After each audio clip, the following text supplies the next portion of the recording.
Space, the final frontier. These are the voyages of the Starship Enterprise. Its 5-year mission to explore strange new worlds, to seek out new life and new civilizations, to boldly go where no man has gone before. Scotty, beam us up fast. I can't change the laws of physics. I've got to have 30 minutes. Fire all weapons. I'm a doctor, not a bricklayer. Live long and prosper. Engage.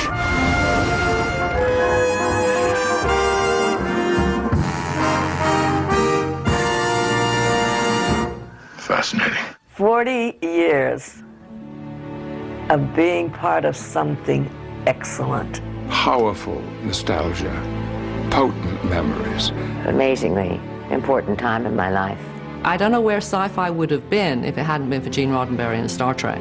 Very smart man, wasn't he? Something about Gene Roddenberry's vision connected with an audience. He wanted to say something through those stories, and a lot of popular entertainment doesn't even bother with that. There are no programs that have been on for 40 years. It was an exciting breakthrough opportunity. We were ordinary people in extraordinary situations, going where no man or woman had gone before. Hello, I'm Leonard Nimoy. On September 8th, 1966, the world got its first glimpse of the future. And now, 4 decades later, Star Trek continues to prosper, and its legacy is one of hope and perseverance.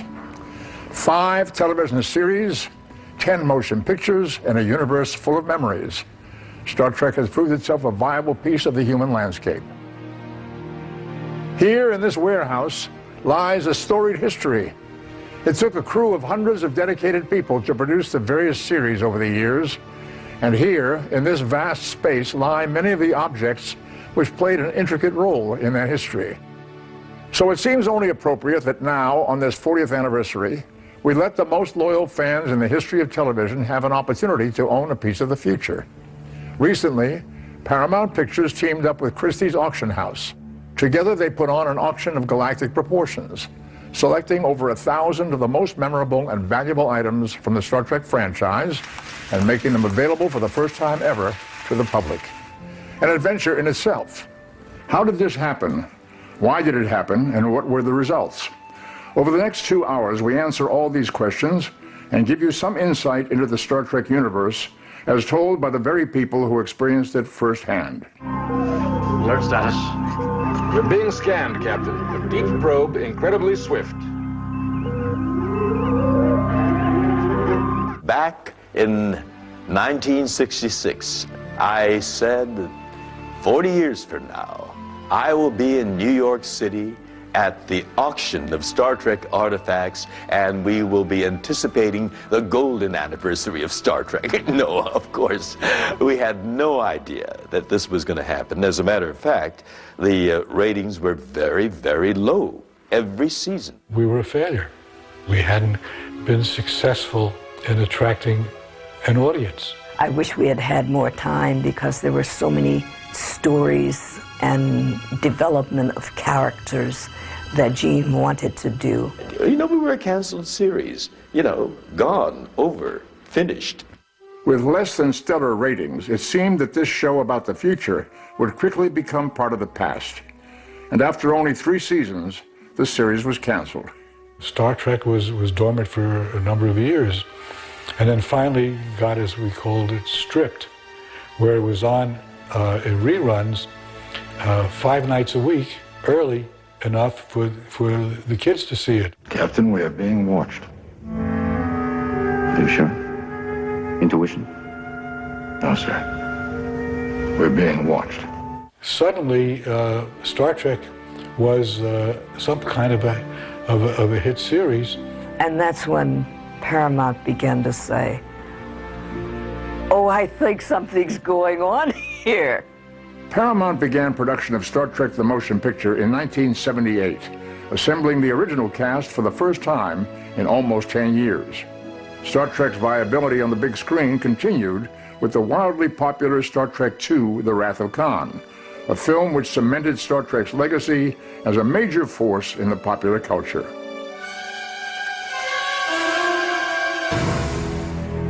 Star Trek's success continued with the production of Star Trek 3 and 4, and finally closed out the decade of the 1980s with the release of Star Trek V, The Final Frontier. In 1991, Star Trek VI, The Undiscovered Country, would mark the end of an era as the original cast set one last adventure in the galaxy. And I thought, if they're going out, and this is going to be, they're going to stop this, this would be the one to stop it, and blessedly it was. And then the Next Gen had been sold, and as we were doing the Star Trek VI, we were across the way. Their trailers were over there, our trailers were here, and then we got to meet and greet everyone.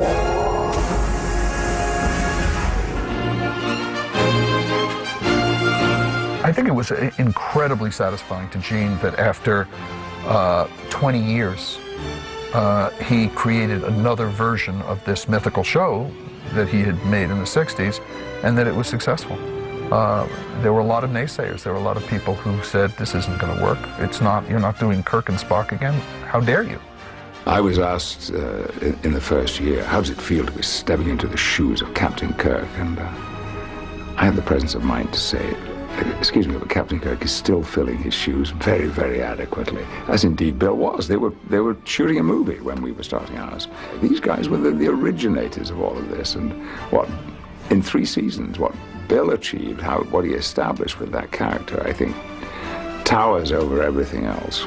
Just remember that I said that, Bill, the next time we decide who's paying for dinner. When we first started on the show, we, meaning the actors in the show and Paramount, who produced the show, weren't sure of how an audience was going to, whether they were interested in embracing another version of Star Trek. This is just another page in history, isn't it? When we started hearing the buzz about another Star Trek series called Star Trek: The Next Generation, we were a little miffed because we thought we personified Star Trek, and Jimmy Doohan was particularly incensed by that. He said, we are Star Trek. Our chemistry, our personalities, our characters, what makes Star Trek what it is. The Next Generation is doomed to failure. He said, I'm not going to watch it at all. What do you make of it? I'm not quite sure. Looking back now, because the show was so successful eventually, we kind of forget about the first season, and that people were not happy that we were on the air. And they were reluctant, I think, to let another enterprise in the galaxy. And eventually, they embraced the idea of Captain Picard, and they embraced the idea that there were other officers in Starfleet, and we stayed on for 7 years and made 4 movies. Next year would be our 20th anniversary of walking on that bridge for the first time, yes. As you know, we could outrun the Klingon vessels, but we must protect the Enterprise C until she enters the temporal rift. And we must succeed. Let's make sure history never forgets the name. Enterprise. Picard out. With the success of The Next Generation and Star Trek's continued popularity, Paramount launched its next series in the Star Trek franchise when Deep Space Nine premiered in 1993, led by the commanding and dynamic Avery Brooks as Captain Benjamin Sisko. Soon, a 4th installment followed, as actress Kate Mulgrew broke the mold playing Catherine Janeway, Star Trek's first female captain in the series Star Trek Voyager. With Enterprise, the series' 5th installment, the show's creators took Star Trek to the past, as Captain Jonathan Archer, played by sci-fi favorite Scott Bakula, and a whole new Enterprise crew found adventure in the galaxy 150 years before the days of Kirk and Spock. There's just been, over the past 40 years, an incredible, insatiable thirst for Star Trek, and I think with each successive show, from Star Trek: The Next Generation to Deep Space Nine to Voyager to Enterprise, there was just always great anticipation. Each time we launched the shows, we delivered.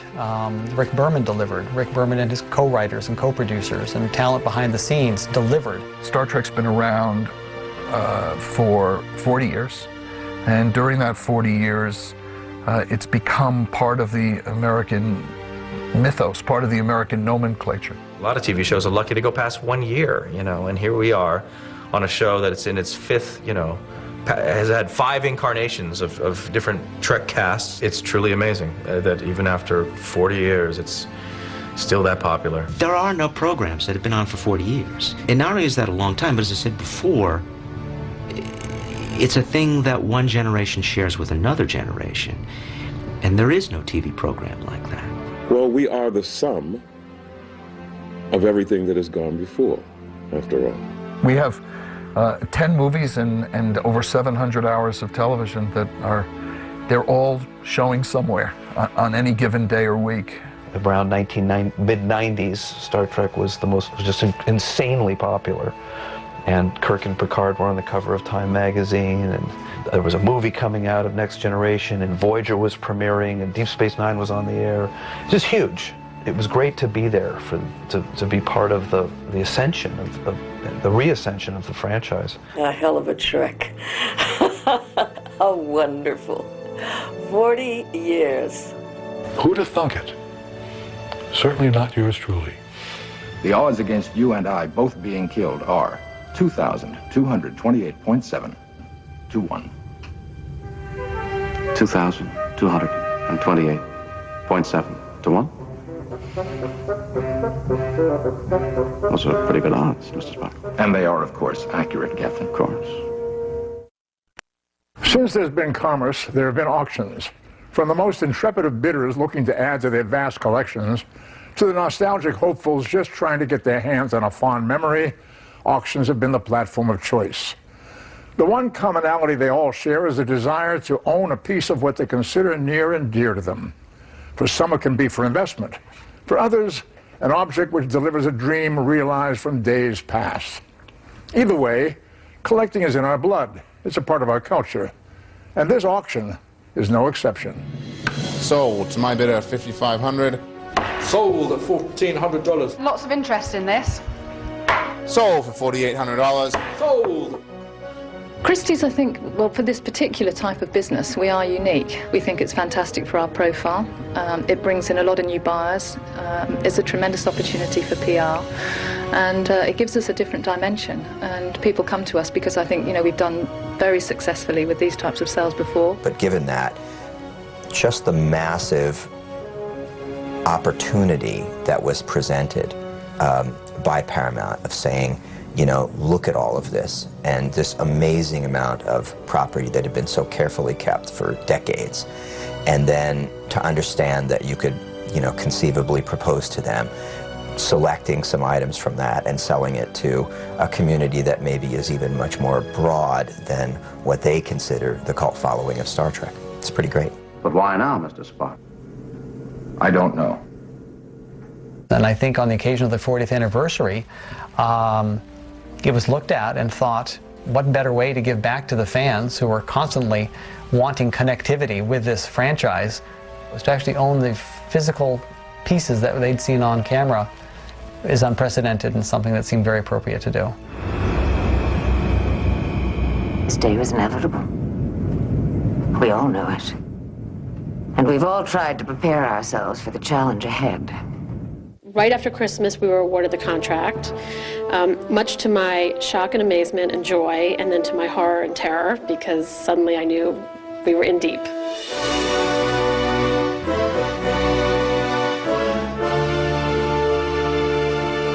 There was warehouse after warehouse of costumes, props, set pieces. So we were a little bit shell-shocked, to say the least, thinking what have we got ourselves into. I think it was pretty astounding once you actually saw the scope, the size. Well, once we got the deal, then all of a sudden we looked around the room and thought, we don't really know anything about Star Trek. So that was sort of the next panic. And Paramount then introduced us to Mike and Denise Ikuda, which was like a gift from the heavens. Yeah, put it this way, anybody that can write the Star Trek encyclopedia certainly is equipped to be able to help Christie's put together an auction. I mean, usually we have our own expertise in-house, which we can call on, but this is such a specialist area. And we needed somebody, well, both of them, to really help us with the detail and the knowledge that they've got. They are a tremendous asset, but it's unusual to work so closely with external consultants in that way. Captain's log, stardate 2713.5. In the distant reaches of our galaxy, we have made an astonishing discovery. It seems impossible, but there it is. Any guesses, Mr. Spock? Any idea what happened down there? I wish I could say, Captain. Circumstances were quite bizarre. However, our record tapes may show us something.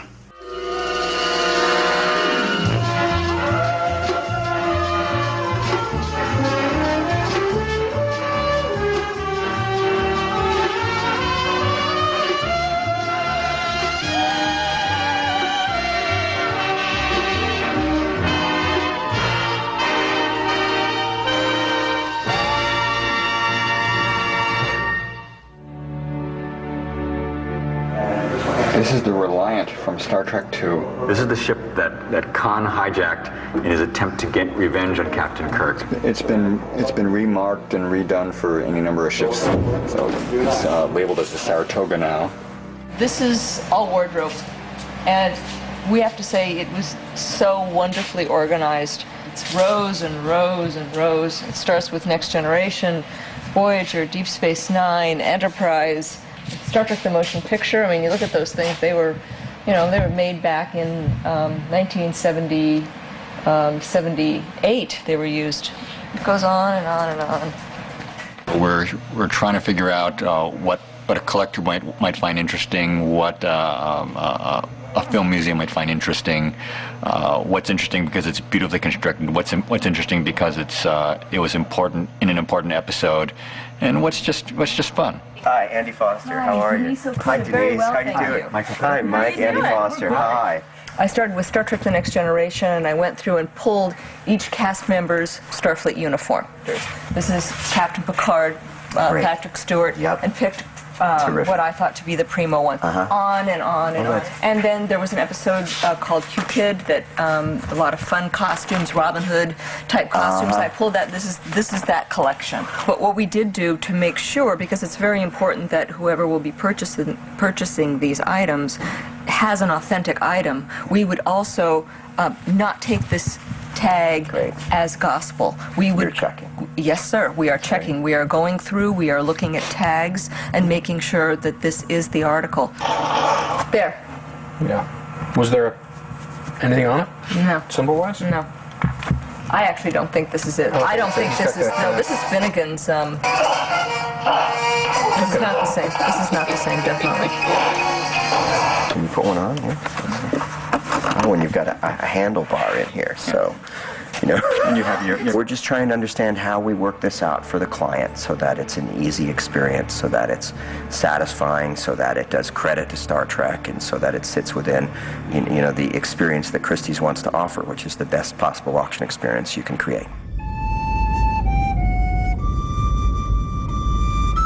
One of the best episodes of Star Trek The Next Generation was something called The Inner Light. And Picard gets zapped by this alien ray, and in a heartbeat, he lives the memories of a man who had lived on a dead planet, who died 1,000 years ago.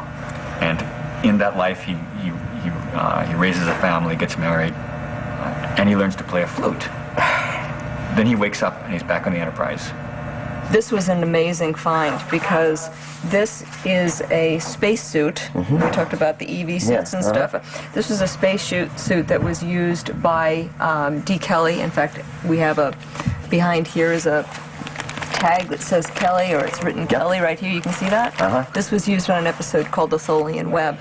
And here's the helmet that went on top. So this was actually used by a cast member. We think it's really cool. We were very excited when we found it. Kirk Enterprise. Scott here, sir. Prepare to beam over a full security squad on my orders. Aye, aye, Captain. Captain, there is no sign of life aboard this vessel. Odd. Mr. Spock, very odd. The birth of Star Trek can be credited to one man, Gene Roddenberry. Gene's idea of a Western meets outer space, or a wagon train to the stars, as it was originally coined, was a concept of the future and was ironically a concept way ahead of its time. Each week, viewers tune in to be captivated by tales of far-off galaxies and other life forms on distant planets. The real genius, however, was Gene's dedication and the writer's ability to tackle the social issues of the time. Excuse me, Captain Kirk. Yes, sir. Mr. Scott. What a charming negress. Oh, forgive me, my dear. I know that in my time some use that term as a description of property. But why should I object to that term, sir? You see, in our century, we've learned not to fear words. I went to Gene Roddenberry and I said,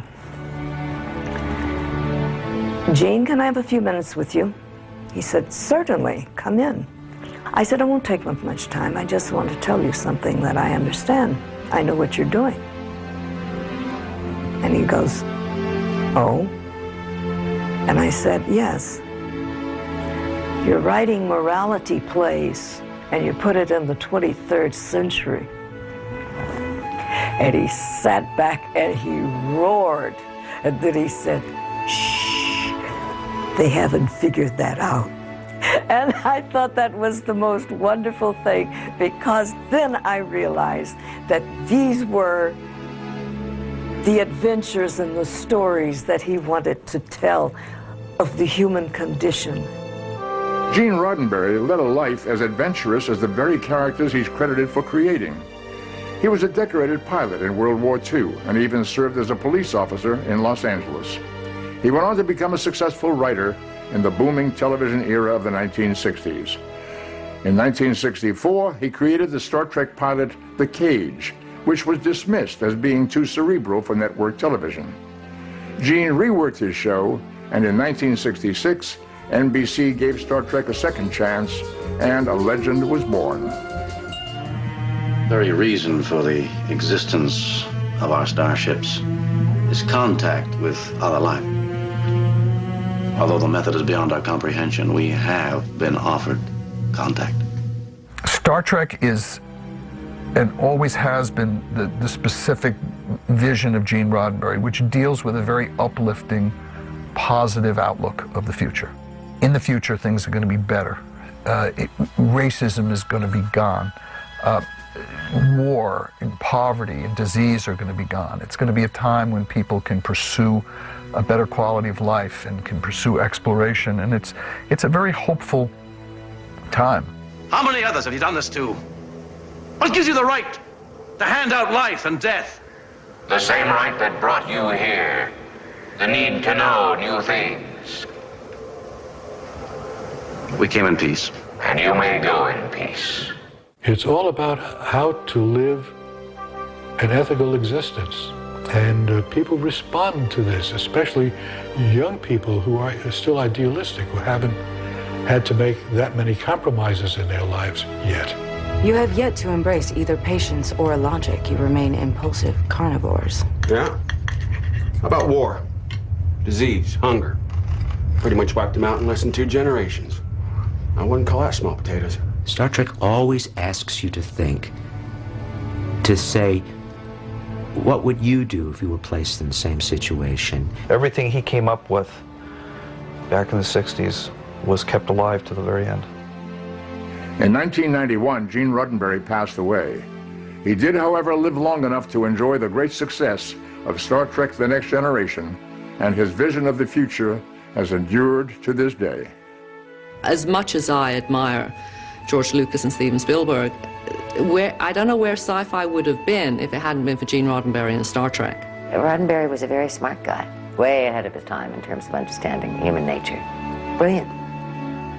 Gene did the extraordinary thing of creating a philosophical and moral set of, an ethical set of benefits for people. By putting it in the future, Gene was able to talk about race prejudice, which you otherwise couldn't talk about. He was able to talk about gender prejudices, which you otherwise wouldn't be able to talk about. Well, a man of great vision, after all, wasn't he? Mm-hmm. Yeah, it's self-evident now. He wanted to say something through the stories, and you know, a lot of popular entertainment doesn't even bother with that. You know, let's just do something glamorous, exciting, beautiful, sexy, whatever. But Gene cared about the content, and that lasted all the way through. This is not a ship of war. This is a ship of peace. Well, I would like to think that we did our best to keep his vision of the future alive in all the shows and films that we've done. Back in the warehouse, the auction specialists continue their search. Basically, we're here to help with the Akutas in any way we can. The scale of what we have here, I mean, just the crates that we have in this warehouse to go through and make the decision of whether or not they want to put it in the sale. And yeah, I mean, the costumes they have, I mean, there's thousands upon thousands of them. Okay. We'll get that down. We'll pull this out and get that bit down for you so you can decide on that. Okay, my sense is we'll take this piece, but not that, but let's take a look at it. We'll help with the packing, we'll arrange the shipping. It's a long process, and it goes back to New York, and it gets unpacked again when it reaches New York, and then it gets photographed to get put in the catalogue, and then it gets taken to the sale room and put on display, and then it gets sold. But this initial process will take a couple of months.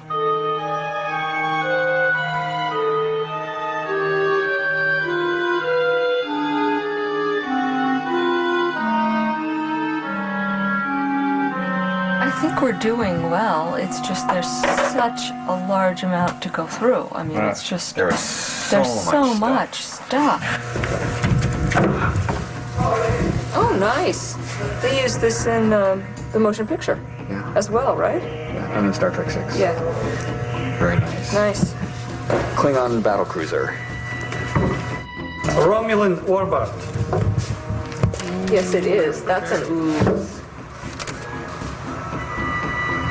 Designed by Andy Probert and built by Greg Jean. Very good. All right.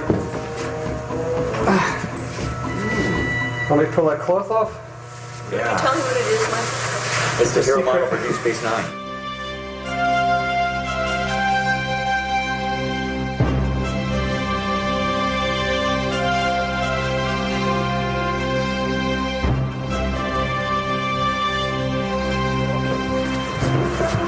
I think we'll take this one. You like that one? Yeah, I think it's a good one. This is an amazing artifact. This is the Hero 6-foot Enterprise from Star Trek The Next Generation.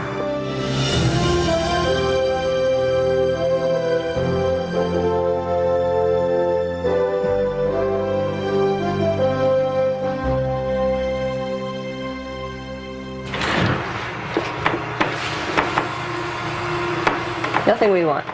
Yes, actually we do. What is it? Do you need a flashlight? Yes, we want this. What is it? This contains the power supplies and the controls for the Hero 8-foot Enterprise from Star Trek The Motion Picture.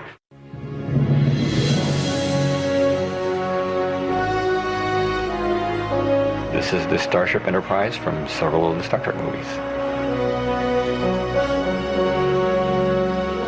There's been very, very few Star Trek models in the auction market, very few that have exchanged hands. So these are really the most iconic models from Star Trek. And having such a wide range of them as well makes sure that all of the fans can have a go at all different levels and all different price levels. So yeah, I certainly expect the Enterprise models to do really, really well. I think the great thing about the Enterprise models is A, their role in Star Trek, but also some of them have been made by Industrial Light and Magic, who also make the models for Star Wars. And to have something made by those model makers is something that is very exciting for collectors. Obviously, there are ship models which is a lost art. I mean, they don't use ship models for that stuff anymore. They use CGI. So these ship models are just, the details just absolutely gorgeous. So the fact that we have all these models that have been made over all these years, they're really pretty rare now. I mean, it really is an incredible thing to collect.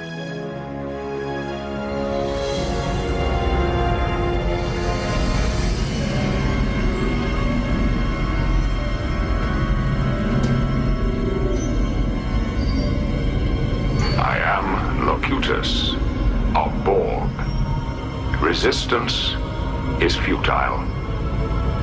Your life, as it has been, is over. From this time forward, you will service us. Hundreds of craftsmen designed and constructed the various wardrobes, props, and sets which made up the Star Trek universe. Dozens of makeup artists transformed us from everyday people to the many alien species like the all-too-familiar Klingons or Borg. The characters that have become part of American folklore, like the ever-logical Vulcans, are now all permanent fixtures in the hearts and minds of any of us who have found a home in the Star Trek universe. And let's not forget to mention a certain starship named Enterprise, without which we could never have traveled to strange new worlds. Let's go.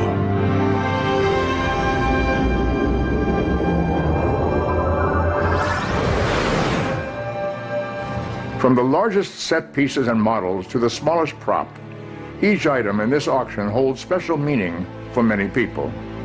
The things that people have celebrated for 40 years are available. Lots of people are going to be able to touch and hold things that they thought they'd never see. It's about recognizable emotional value. I sound like an auction expert now. Recognizable emotional value. REV. Some have it, some don't. You know, if you're going to get Picard's uniform, that has REV. If you're going to get the headband that Spock wore in Star Trek IV Save the Whales, that's got high REV value. Everybody remembers that headband. Tribbles. Those things are going to go for a lot of money because they have high recognizability, emotional value. I guess these things will bring people a lot of pleasure to own them. I mean, I have bits of memorabilia which are significant to me and meaningful, you know, things that have belonged to other actors and so forth. I think it's obviously for Star Trek fans, you know, throughout the world. Obviously, if the alternative is all this stuff gets thrown away, I'd rather see fans get it who can cherish it and take care of it and have it live on that way. Maybe that's a good thing that they were auctioned off, because they'll be loved, they'll be cherished, they'll be looked after. I think it's just fine. Series is over. Put it to some good use.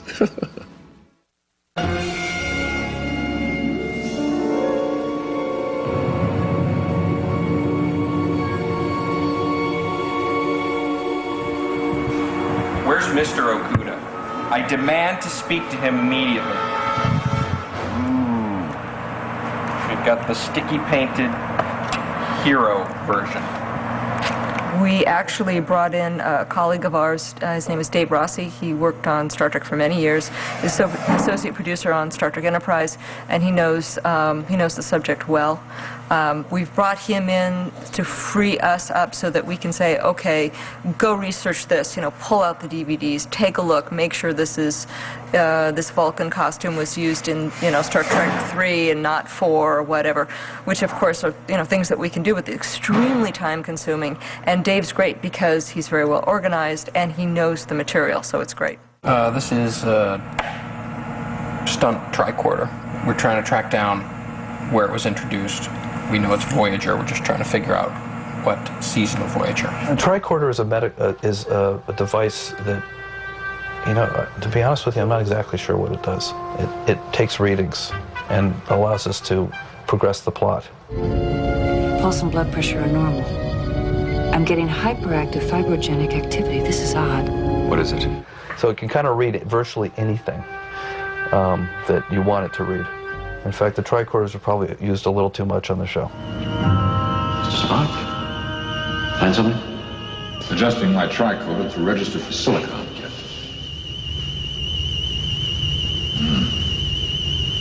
Interesting. There was something called Phase 2. It was the second Star Trek television series that didn't go. It was like 3 weeks out of being in front of the camera, and they pulled the plug, and they made Star Trek the motion picture because a little film called Star Wars came out. And so Paramount said, oh, well, we have this property called Star Trek, why don't we make a motion picture?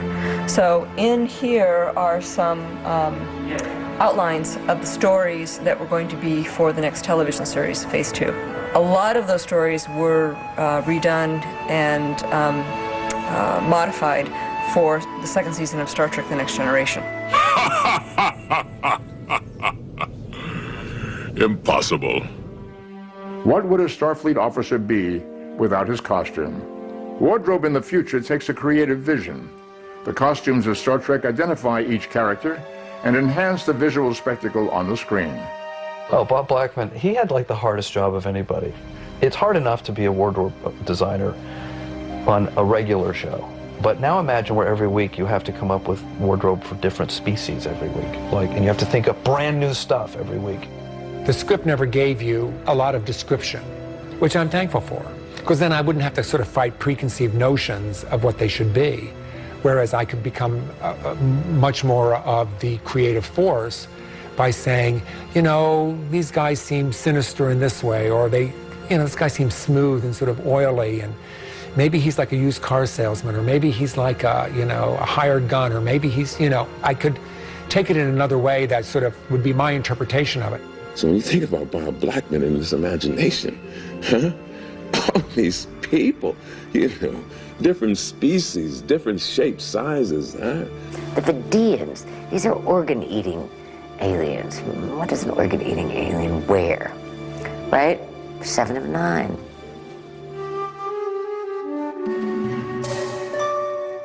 Along with the traditional Starfleet uniforms, we had dress uniforms, and we had spacesuits for when they were outside the ship. This is the helmet, I believe. Helmet, vacuform, plastic helmet. It's a jumpsuit with a jacket, gray plastic tubing, vacuform, buckles at sides, LEDs, and there's a battery pack in the back. You know what I never understood about the costumes? Where were the pockets? There are no pockets. No pockets. I'm so accustomed to pockets. It's tough. And for Quark, that was difficult not to have pockets. We had nothing in our pockets. We had no place to put our hands. Where'd you put all your stuff? But the shoes were comfortable.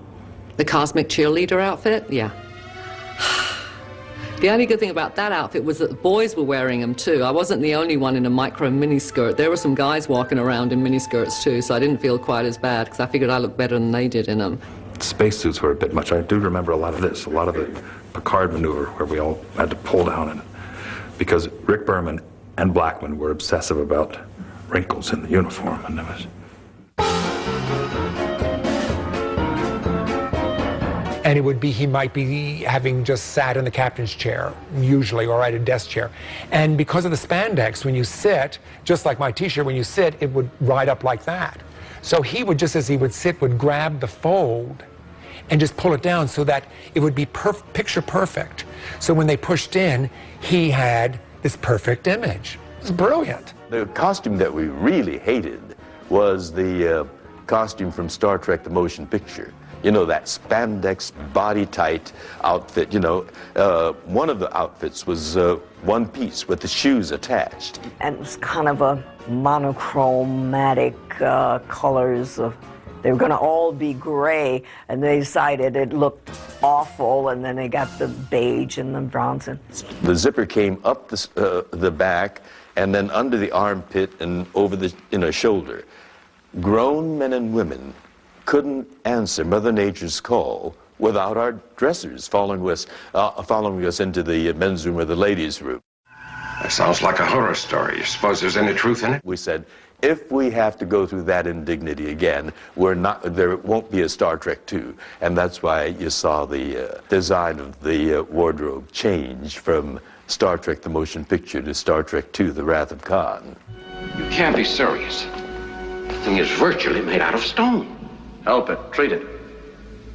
I'm a doctor, not a bricklayer. You're a healer. There's a patient. That's an order.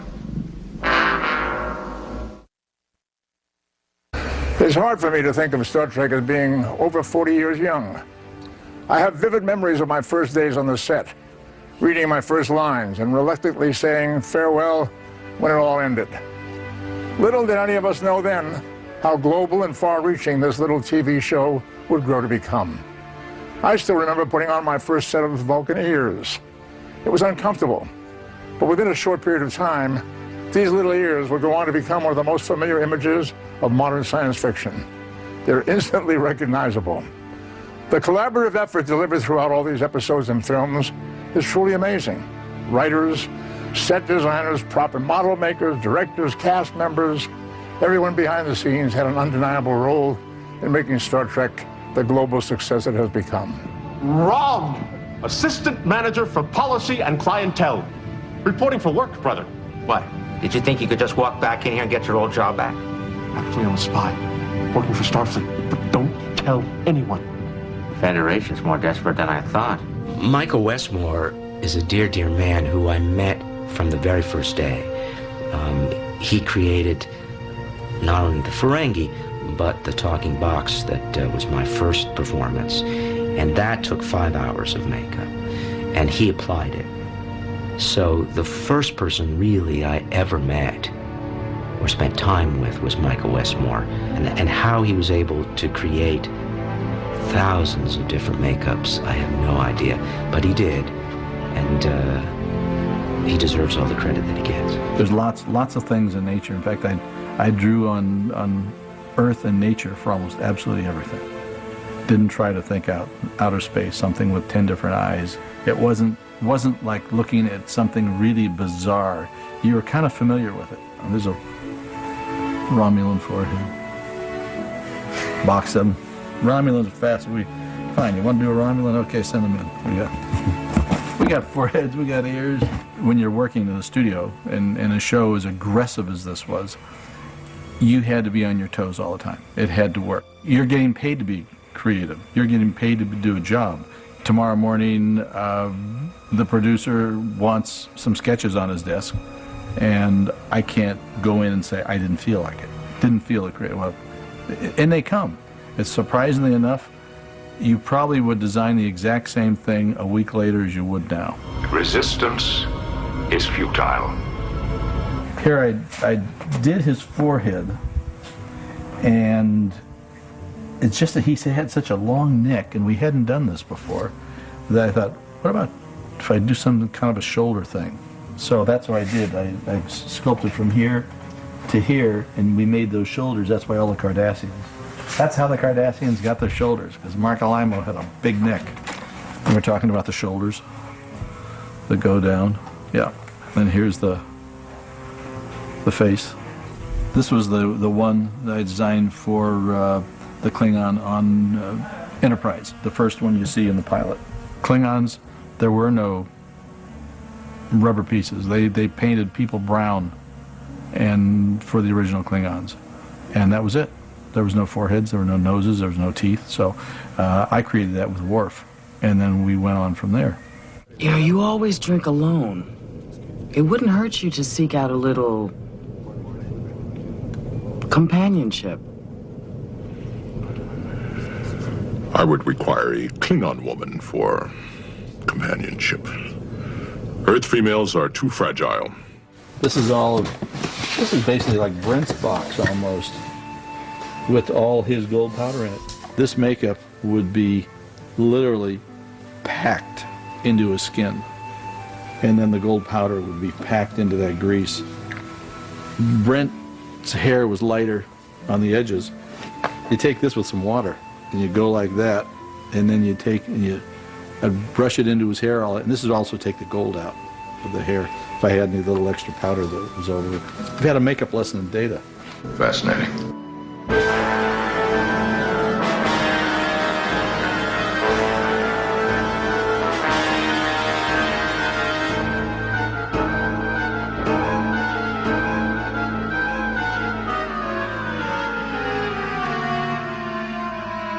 We've been here nearly 3 months working on it, so it's a large project with a great deal of property to take care of.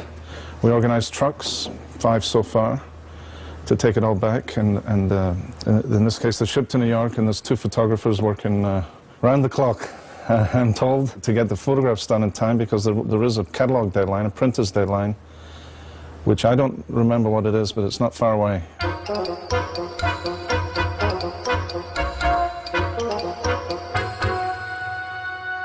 And we're sending out the 5th truck. There's everything in this truck. There's models, there's furniture, there's phasers, there's rifles, there's paintings, there's everything imaginable is on this particular truck.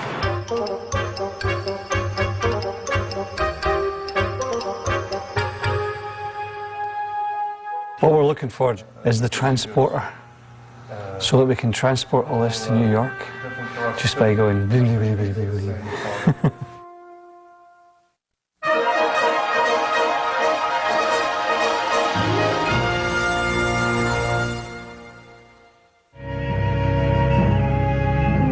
There's still so much of their work to be done in the galaxy.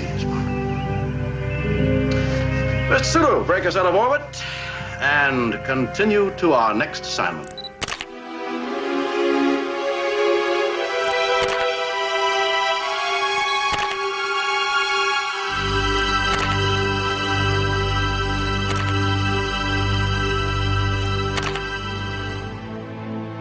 Here we are at the warehouse in the Bronx, and we've got all of the things that have been shipped from Paramount in Los Angeles to us, and it's all got to be photographed, every bit of it.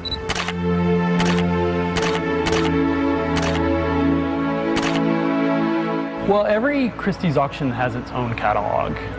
Christie's produces a lot of catalogs every year. Each catalog usually illustrates every piece in the sale. My job is to document the piece, show it in the round, so that anybody who's interested in it can get an idea of what it really looks like. Bring it in close, not on the edge. Bring it in close. When you're ready. I'm ready. Okay. Status of shields. Back to 48%, Captain. Mr. Forge, I may have to take us out of the nebula. I want all the power you can give me.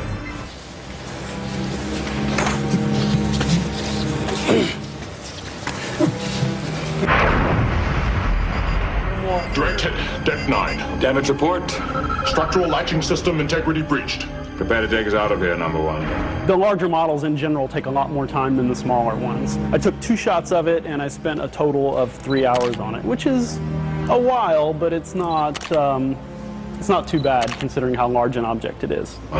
Fire up the engines, half impulse till we clear the nebula, then punch it up to warp 9. Ready phasers, load forward torpedo bays. Engage.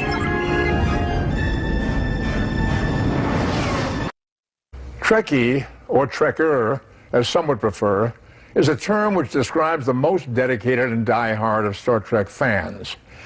As the years have progressed, so have the love and desire for Star Trek.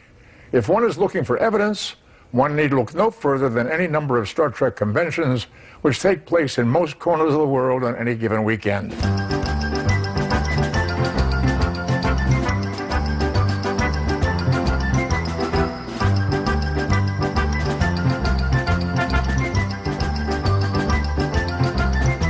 It's at these conventions that fans get a chance to come face to face with some of their favorite characters and live out lifelong fantasies, usually dressed as their favorite Klingon or their favorite Starfleet officer. Without these dedicated and vibrant fans, Star Trek would have no doubt faded into history long ago.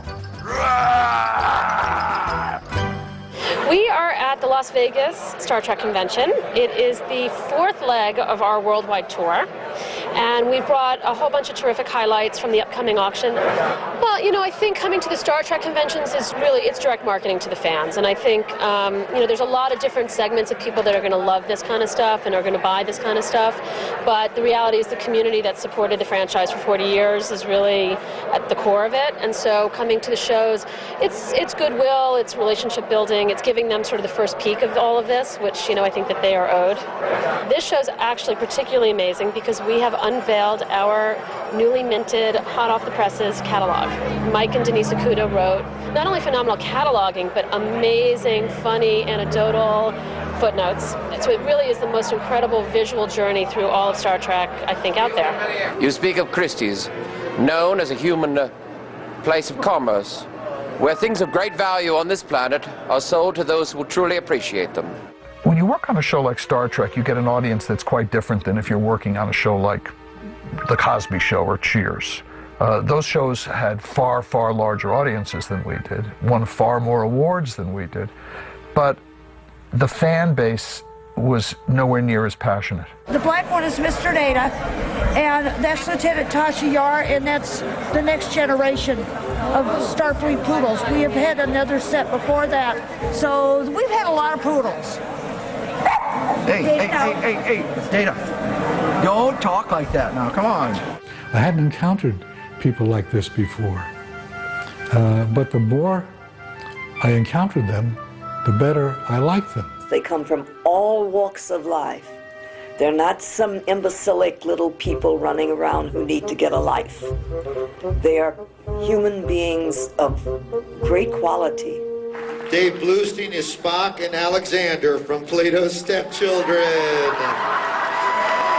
People ask us, are you embarrassed to go out in public? Absolutely not. This is who we are. We're Star Trek fans. There's nothing to be embarrassed about. You know, I have a full-time job. She has a full-time job. We all have real lives, but this is playtime. We're really, at least to my mind, we're all here ultimately celebrating Gene Roddenberry's vision. And we're in this kind of an infectious spirit that pervades that enterprise, that brings, no pun intended, that brings us all together. Yeah. Star Trek allows everyone, regardless of economic background or anything, to have a hobby, and it's a great hobby. You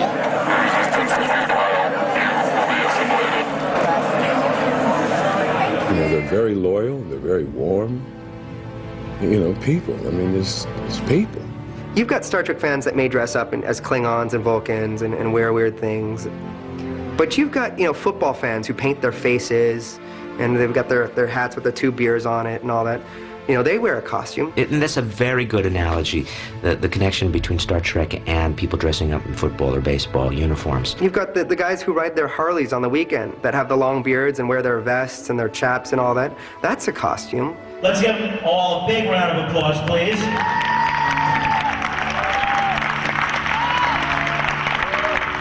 Because without the folks turning it on, without the folks supporting it, talking about it, sharing it with each other, then there is no Christie's auction. You see what I mean? I mean, to sit there and watch this auction as it's going on, it's going to send chills up your spine. It's a piece of Star Trek history. I mean, it would be so great to own it. Oh, if I had all the money in the world, if I were Bill Gates and I could buy whatever I wanted, oh God, a captain's chair maybe? Yeah? That would work. Something that Patrick Stewart wore?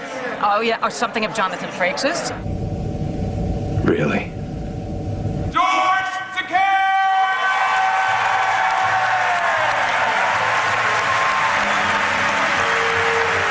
We had fans from Australia, from Asia, from Latin America, from Europe, and of course from all over the United States. So it is a global phenomenon.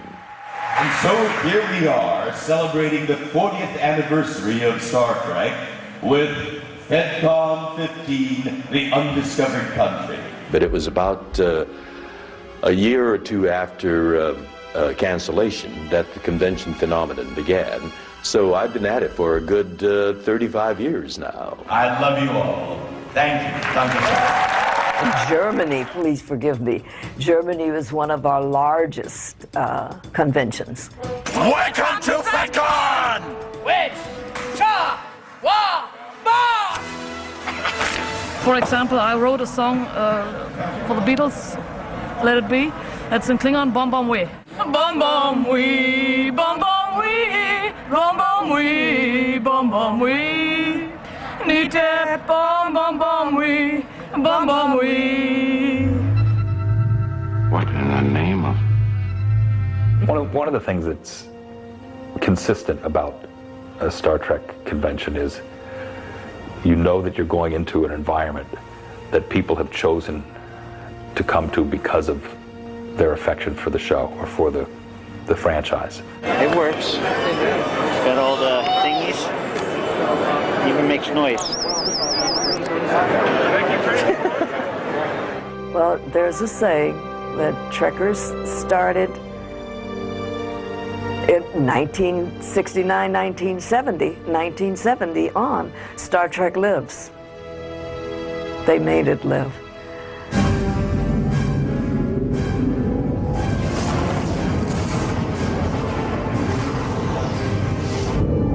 I'm picking up a Polaron beam. We're being scanned.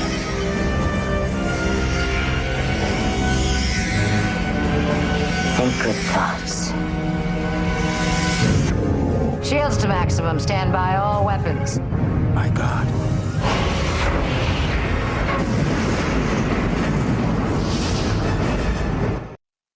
During the mid-90s, Star Trek had 2 series in production and a feature film about to be released. The height of its popularity, for sure. It was as if the more Star Trek people got, the more they wanted. Well, what the hell are you still doing here? Sir? You've been offered the Melbourne. I've decided not to pursue that commission at this time. She's a fine ship, Will.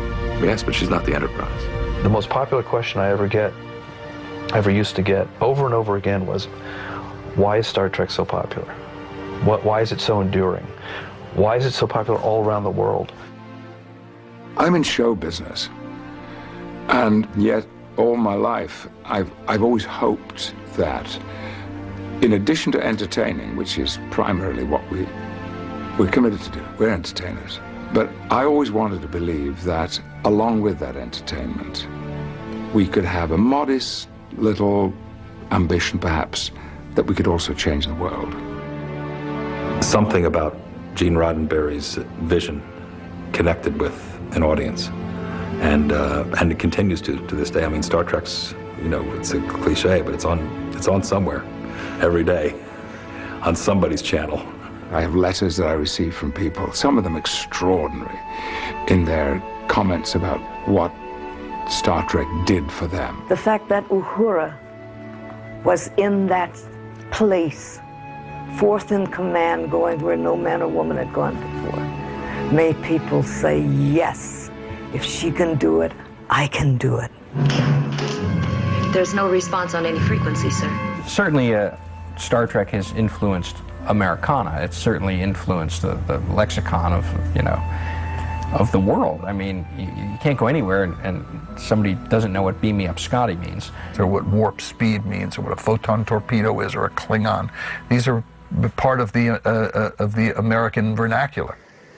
Live long and prosper. Make it so. Scotty, beam us up fast. Engage! There's something very comforting in familiarity, and it's had all these incarnations, and I think it means a great deal to people. And I don't think there's anything like it, because if you even look at medical shows or legal shows, I don't know a lot of doctors and lawyers who watch doctors and lawyers shows, but almost every scientist I've ever known loved Star Trek. You're the science officer. Why aren't you, well, doing whatever a science officer does at a time like this? I am, Doctor. I am observing the alien. Well, at least somebody agrees with us he's an alien. Sci-fi is a way of thinking. You know, thinking, deep thinking about the possibilities. We all live on the same planet. We all grow up looking up the stars going, what's up there? You know, everyone has those questions. Whether you live in Africa, Asia, Europe, it doesn't matter. You know, everyone thinks that at one point in time. So it's got this global success. Obviously it has it for many reasons, but foremost among them is its extraordinary premise. It's all rooted in the truth. And what is the truth, as Einstein would have said, but our imagination. And I continue to believe that's one of the reasons why the series has survived. They are about something. And most of the things they were about are as pertinent today as they were 20 years ago, or 40 years ago when Gene began writing. We survived, as will humanity survive.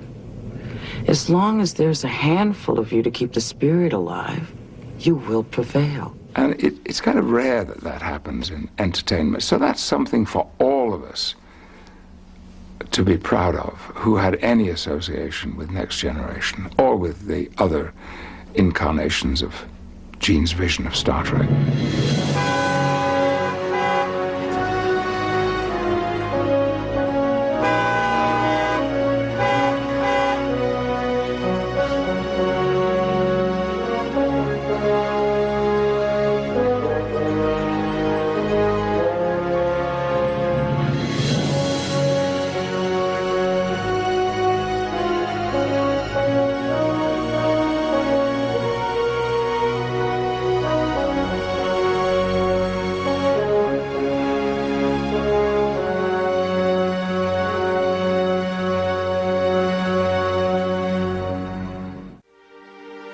Generally, a view at Christie's is between 5 and 7 days. This is particularly short just because this is a rotating gallery, and there's always stuff coming in and out of here. So we basically had 4 days to set it up. It will be on view for 4 days, comes down, and then we have the sale. Well, we get our regular sales, but this obviously takes a lot longer to set up because it's more complex. There are many lots. I mean, 1,000 lots is a lot of lots to have in one sale. And we've had to recreate a lot of things in terms of the sets, etc. So clearly that's more of a logistical setup time. It's been a test. I mean, there's, again, so much volume for this kind of sale that bringing this in and staging it and lighting it up and making it look really fabulous, because it's not just about having access to it, but it's really like a curated show. It's like an exhibit. It's like going to a museum. So it is installed in a way that really makes it look its best. And in fact, when I was walking down when we were finishing a setup, there were a couple of guys, I think they were from the company that's been doing the load-in with us. And they said, yeah, and then they're taking it down in like 2 days. Can you believe that? And it was just fun because in the end, that's what we're about. We take all the measures we need to make it look as special as we can imagine it, and then we take it down, and it's gone.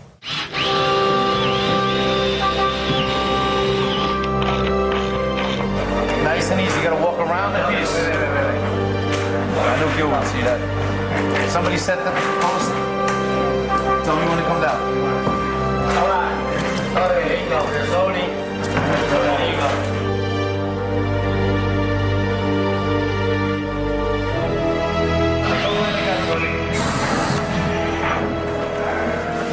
You guys gotta have faith in me.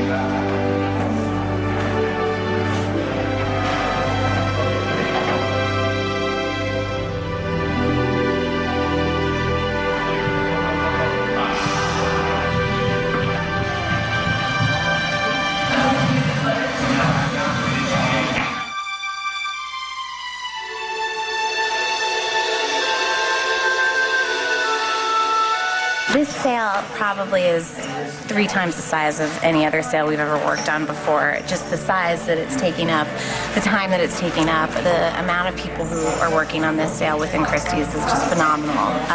And everyone's been doing an amazing, amazing job.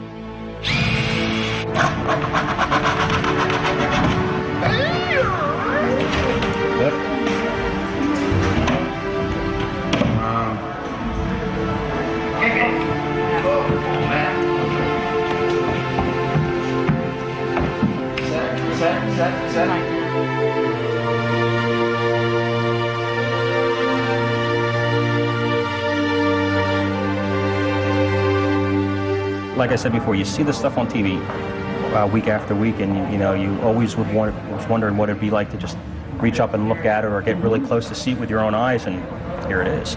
And that they have things from the original Star Trek is just the best. I mean, all the other stuff, Enterprise and everything, saw them all, loved them all, but Star Trek, the original, is the one. I love to look at all of this because I've seen these episodes, I can't tell you how many times. After working so hard to get this up, the best thing about it today has been that people are so excited, and their little kids are excited, and it's nice to actually see that there's a good reaction because it makes you feel better about the sale.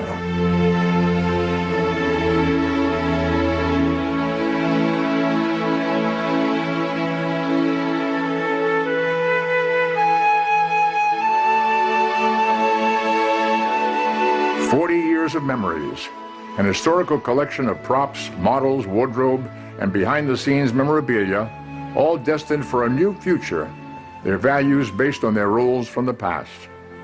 Just how valuable will these items prove to be? When we return, we'll find out as the stage is set and the greatest auction in the universe begins.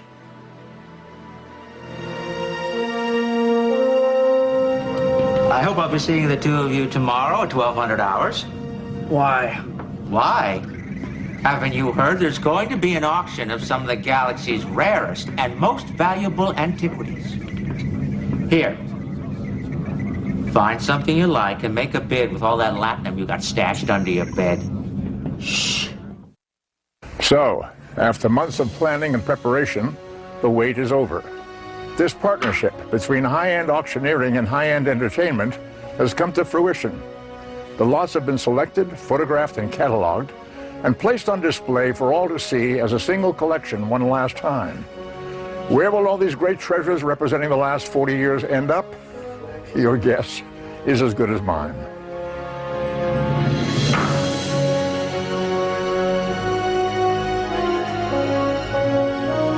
looking forward to see what kind of noise this auction makes. I think it's exciting. I think it will stimulate a kind of multi-leveled, multifaceted response. It should be quite successful. Historically, in terms of television, yeah, these things are important. I'm pretty sure from all indications that it's going to exceed the expectation. So we're going to start with our first lot. Everything will be shown up on the screen. We're starting with Next Generation Movies, Manuscripts and Production Art. And for the first lot, this is the call sheets and costumer notes. How about $300 to start this? Okay, $300. Gentleman's bid at $300, $350. At $350 on my left now at $350, $400 online.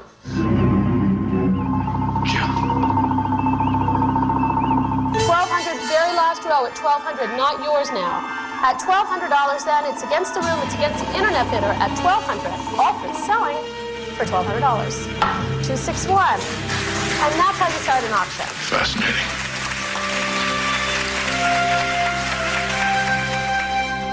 I guess the interesting thing is when you make a film or television show, the props, the costumes, those are all tools for production. And you don't really think of it beyond that. So to have these things preserved, to have these things going into the hands of people who are going to love it, it's a bit of validation for us. Yeah. This is the hero model of Space Station Deep Space Nine. It was in every episode of the television series Deep Space Nine. It's designed so that you can rake the light across it, and the detail comes out of it, and you get the sense that this isn't just a 6-foot model, but it's hundreds and hundreds of feet in diameter. Nowadays, many visual effects are done with computer-generated images.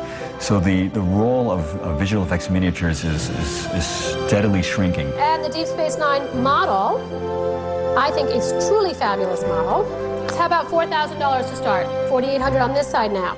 Yeah, that's my girl. $20,000, $50,000, $60,000, $70,000, $80,000, $90,000, $100,000, $110,000. Selling for $110,000.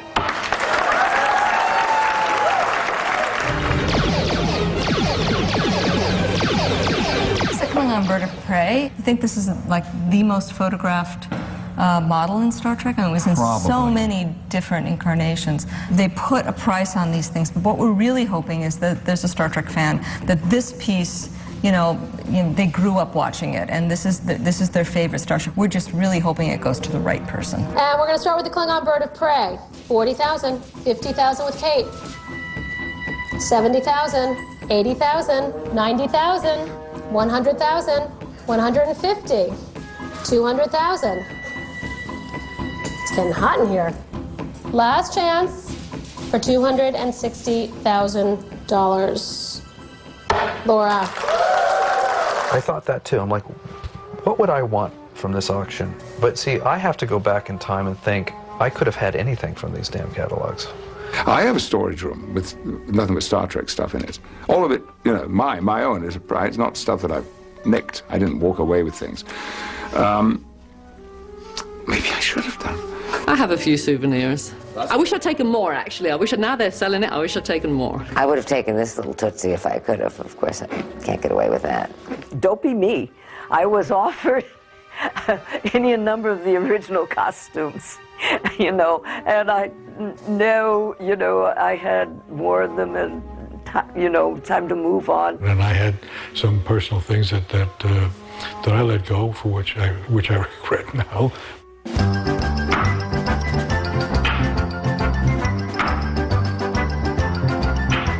Most of the items I'll be bidding for today are costumes from Next Generation and some scripts. Oh, some of the clothing is, I think, for me at least, is most interesting. Some of the costumes. Well, the Enterprise.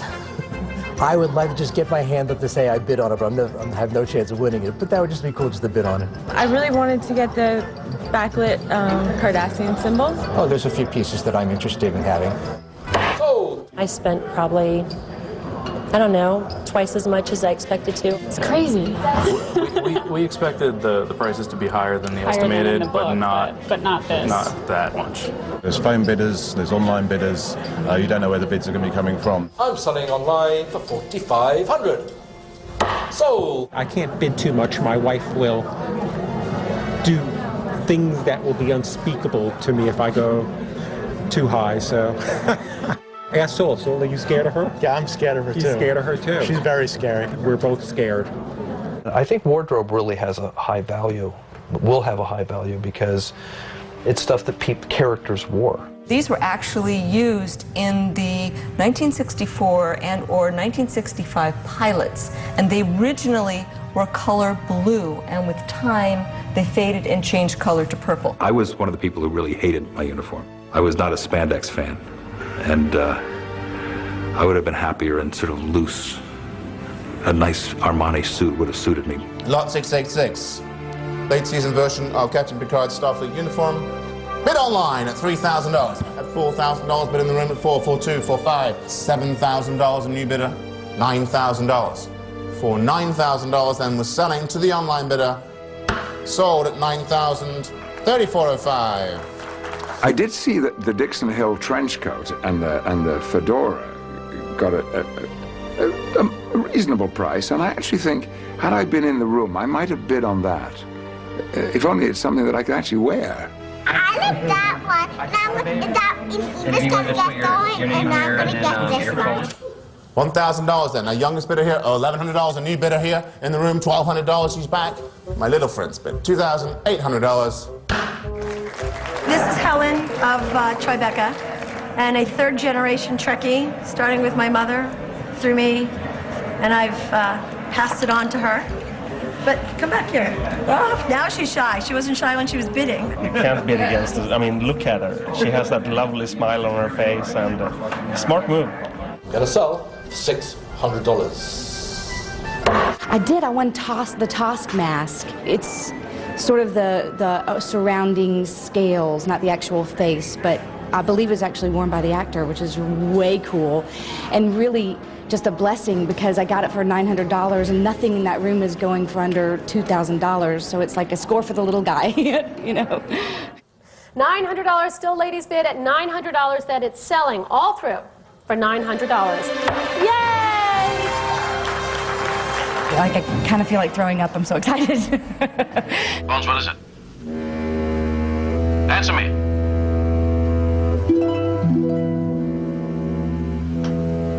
Jim, this ship is dissolving. My hand just passed through a man and a table. Get back up here on the double. 978 is next. Dr. McCoy's spacesuit from the Tholian Web at $40,000, $42,000, $55,000, $75,000, $85,000, $100,000, $120,000. Selling to the phones for $120,000.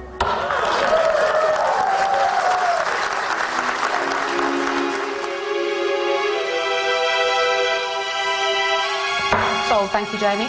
Yeah, these prices were higher than even we thought, and he's rich, and it was still too much money for him. I'm not rich. I'm a poor man, but in the middle of my big bid, one item I really wanted, number 110. What happens? In front of everyone, my wife calls. Talk about trying to keep tabs on me. She must have a mental link that I'm bidding $4 to $5 grand. Could be some form of space madness we've never heard of. Okay, 984 is next for the small battle-damaged USS Reliant miniature model. $24,000, gentlemen's bid at $24,000, all through selling for $24,000.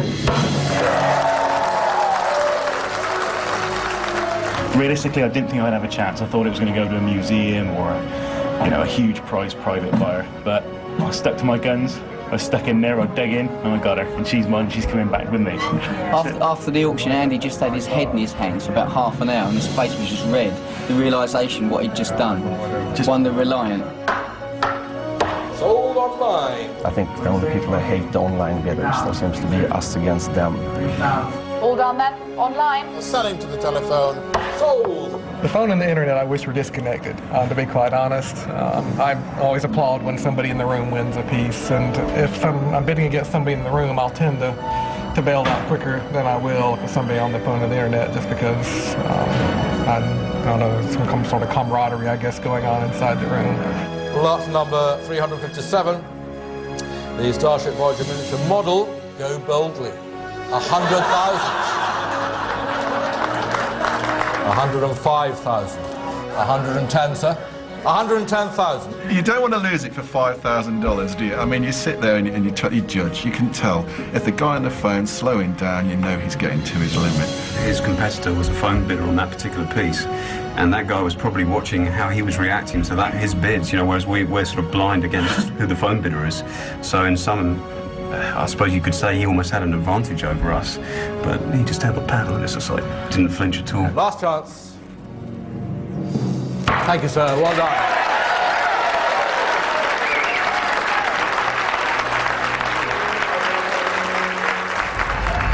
I found this inside.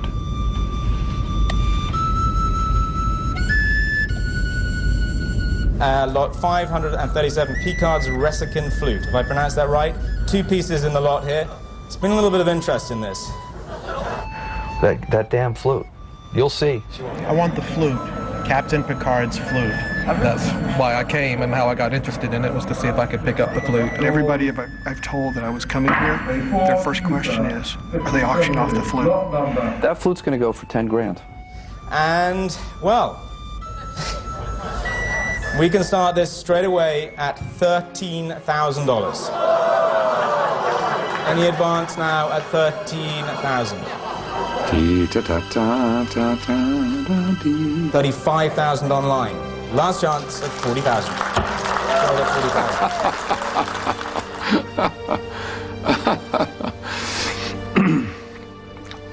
It doesn't play.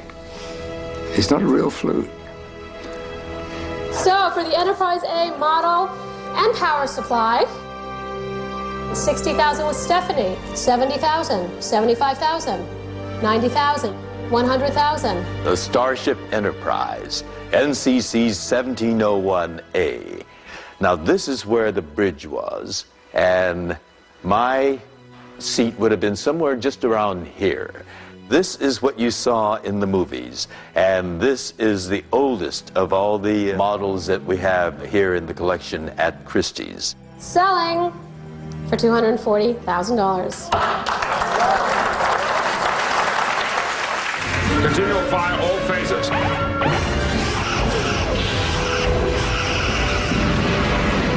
Lot 712, Starship Enterprise D. 5,000 ain't gonna cut it this time, I don't think. It's 100,000. Jamie's bid, 110,000. Kathy's bidder, 130,000, 150,000, 200,000, 300,000. Don't clap yet. This is the Hero Starship Enterprise D from Star Trek The Next Generation. The thing that most people notice, of course, is that it is a dramatically different design than the original Enterprise.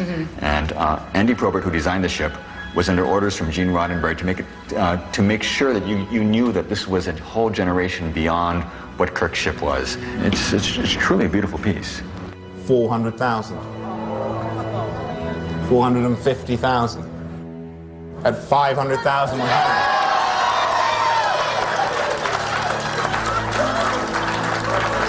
Sold for $500,000. We were totally blown away when the D was sold. I mean, we expected it to do well, but nothing like what happened. It was astonishing. Yeah, I'm dazzled by what people paid for some of that stuff. We achieved our goal, and our goal was to, like I said, and I've said it so many times over the months, is to get this stuff into the hands of the fans, because we know that they're going to keep it, they're going to treasure it, they're going to keep it safe. So I think we feel like we've achieved our goal. Thank you all so much. You have been so patient with us for the last 3 days. Thank you very much.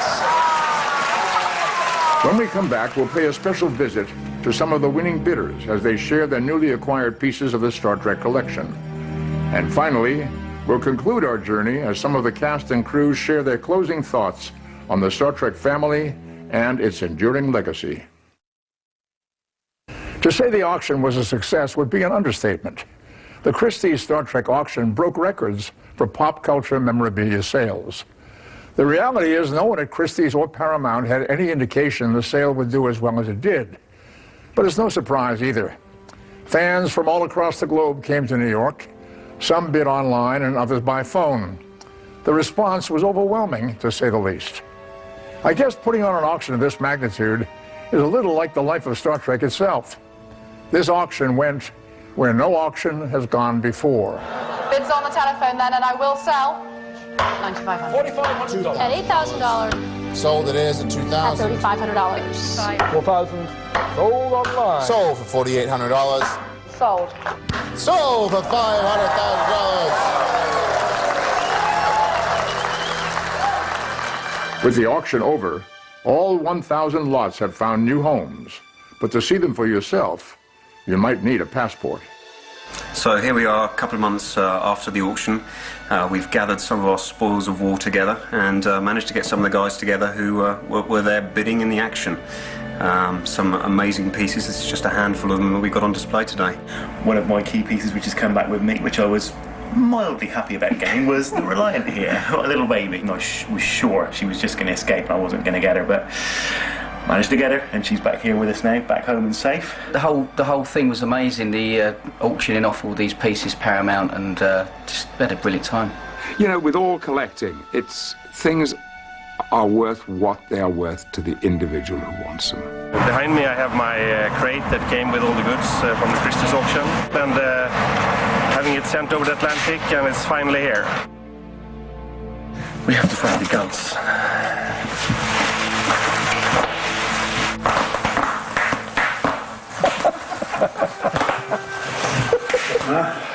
If you want something, I know the passion of collecting. I know it. I know when my stomach starts to knot and tighten when I look at something and think, I want that. Behind me is our ship that we were able to purchase at Christie's. It's the Karima-class starship from an episode of Deep Space Nine. Considering that I paid $4,000 for this ship, I think I got a bargain. So I'm very happy with it. I have my one of my original earpieces, and I think that was touched my heart. Because every time I see it, I think healing frequencies open. You know. I've been fencing or involved with fencing practically my whole life, and it started because of Star Trek. And this is Jean-Luc Picard's fencing outfit. And when it was up for auction, I said, have to have this.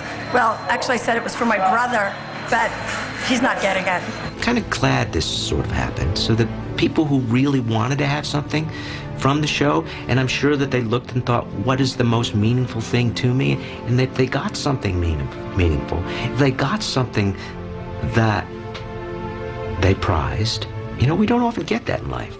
Hi, I'm Giles. This is my flat in London. This is also my uniform that I bought from Christie's Star Trek auction. And this is the other uniform I bought. It's the Viceroy uniform from the movie Nemesis. I'm never going to put on a Star Trek suit again, that's for sure. I do have one. I have the studio several years ago, actually. Rick Berman arranged to present me with one of the last of the captain's suits that I wore. So that's stored away. This is the one I was looking for. Yes, this is the Captain Picard jacket from the first season. Pretty cool, pretty cool. My desk was up for sale. And I looked at the catalogue before the auction, and I was, for a moment, very, very brief moment, I was tempted. I thought, wouldn't that be fun to have my desk again and have it always there? And then I thought, well, no, it's not a desk, it's just a prop. It's a piece of, constructed furniture. So this is my Star Trek room, and it covers all TV series. What we have down here is Data's Arm, which we got from the auction, if you have a look in there. Great piece to have. Okay, not only did I get the real Voyager from Christie's, but we also got an Enterprise C. I mean, to have a Voyager and Enterprise is fantastic. To have either one of them, I'd be pleased to have both. Happy guy. The transporter is one of the things I would have just looked by, but the guy next to me just happened to say, try this, everybody needs to do this at least once, and he's right, everybody needs to slide these slides, I think, who's ever watched the show. But of course I had to go home and record the real sound so I could play with the buttons and make it look official on a...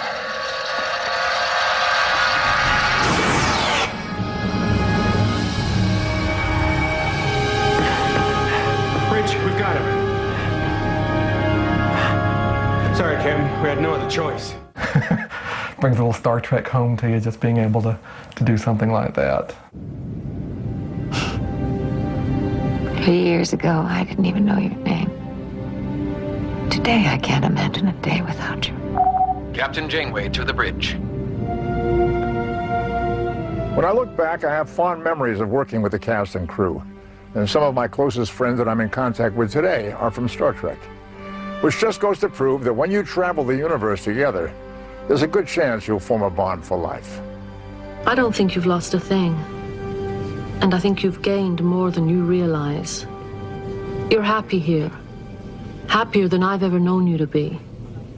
There's a sense that you're a member of the Star Trek family, for lack of a better word, and that you're responsible for a certain amount of Roddenberry's legacy and vision, and the relationships of the characters in the shows were very similar, and I think that the relationships of the actors were as well.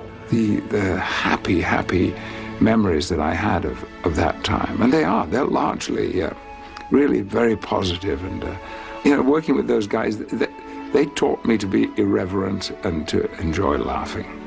I loved them all. You know, in the end, when I had to do all those scenes of saying goodbye to them, it was just hell. It was hell. When I first took command of this post, all I wanted was to be somewhere else. Anywhere but here.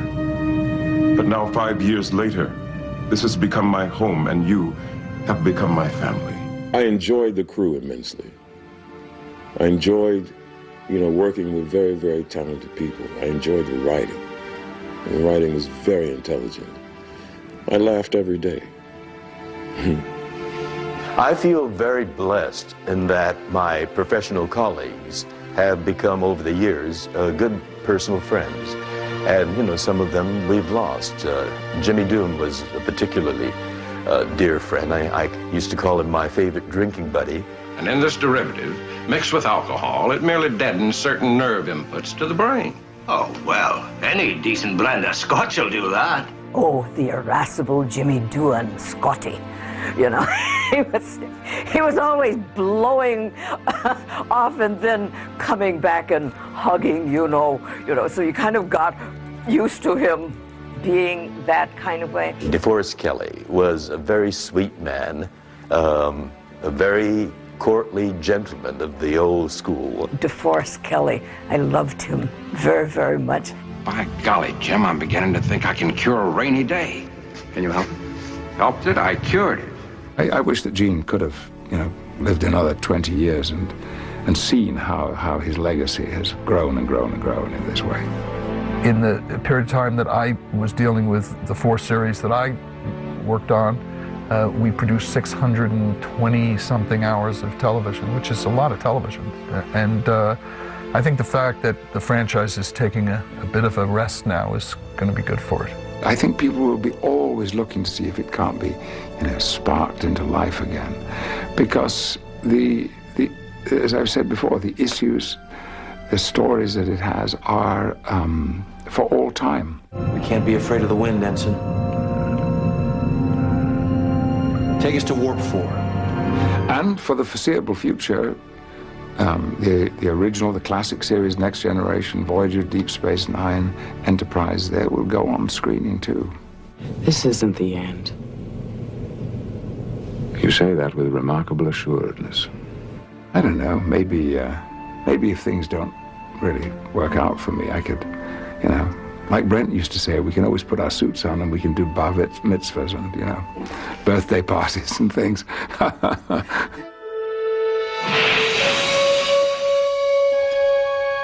These are the voyages of the starship Enterprise.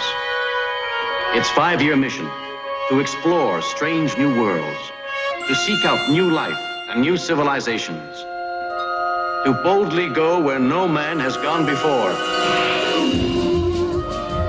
Star Trek will live on, that much is certain. In the coming years, a whole new generation of fans will be exposed to the adventures that have kept us coming back for more over and over again. As for future Star Trek stories, they will come.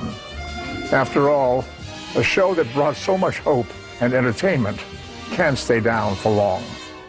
Thanks for watching. Live long and prosper.